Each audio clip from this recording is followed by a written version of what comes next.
మొదలుపెట్టింది. మీ ప్రైస్ రావడానికి స్కోప్ ఉందండి. నెక్స్ట్ 1 quarter లో హోల్డ్ చేయండి. ఓకే అండి. సో హోల్డ్ చేయండి, వెయిట్ చేయండి కొద్ది రోజుల పాటు టీవీ టుడే స్టాక్ లో. నెక్స్ట్ కలర్ నాగేశ్వరరావు గుంటూరు నుంచి లైన్ లో ఉన్నారు. నాగేశ్వరరావు గారు హలో చెప్పండి. నాగేశ్వరరావు గారు నమస్తే అండి. నమస్తే సార్. నమస్తే చెప్పండి. రేమండ్స్ గురించి కావాలి సార్. కొన్నారండి? కొన్నాము. ఏ రేట్లో కొన్నారండి? 210 కొన్నాం సార్. ఓకే అండి. One of the very good asset place అండి. బ్రాండ్ ఈక్విటీ ఉన్న కంపెనీ. అండ్ రీసెంట్లీ వాళ్ళ ఏజీఎం లో అనౌన్స్మెంట్ కూడా మీరు చూసే ఉంటారు. కంపెనీలో ఫ్యాక్టరీ షిఫ్ట్ చేస్తా తానే సైడ్ నుంచి అనమాట, rural side. Definitely value unlock చేస్తామని కూడా చెప్పారు. అసెట్ వైజ్ స్టాక్ చాలా అండర్ ప్రైజ్డ్ అనమాట. అసెట్ టు ప్రైస్ చూస్తే కనుక దాదాపు 2 times డిస్కౌంట్ లో దొరుకుతుంది స్టాక్.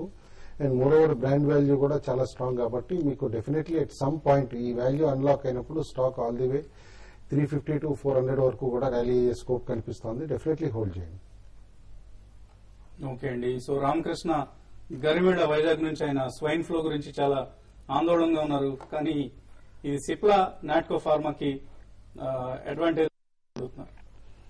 ఒకటండి, మూవీస్ లో కనుక సీక్వెల్స్ వచ్చినట్టు ఆల్రెడీ ఎవ్రీ ఇయర్ ఇది సీక్వెల్ లాగా చెప్తున్నారు అనమాట. స్వైన్ ఫ్లూ డ్రగ్స్ తోటి బెనిఫిట్ అయ్యే ఫార్మా కంపెనీస్ ఈ పెరుగుతాయి అదని చెప్పి నేను అనుకోవటం. ఇప్పుడు దాదాపు అన్ని మేజర్ కంపెనీస్ కూడా అప్రూవల్స్ వచ్చినాయి. లైక్ అన్లిస్టెడ్ హెట్రో దగ్గర నుంచి నాట్కో దగ్గర నుంచి అన్నిటికీ కూడా అనమాట.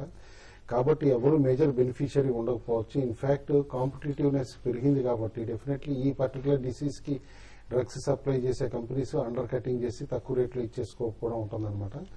కాబట్టి స్పెసిఫిక్ బెనిఫిట్స్ లేవని చెప్పేసి అని అంటాం.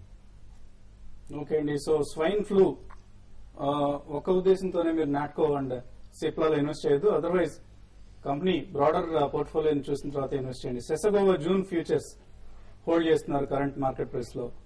శ్రీని కౌజు దీనికి సంబంధించి ఎటువంటి సలహా ఇస్తారు? సిసగోవా అయితే హోల్డ్ చేయమని చెప్తానండి. దీంట్లో కరెక్షన్ చాలా వరకు అయిపోయిందని చెప్పొచ్చు. ఇమీడియట్ గా ఈ స్టాక్ అయితే ఫ్రెష్ లాంగ్ తీసుకోవచ్చు. చేయొచ్చండి.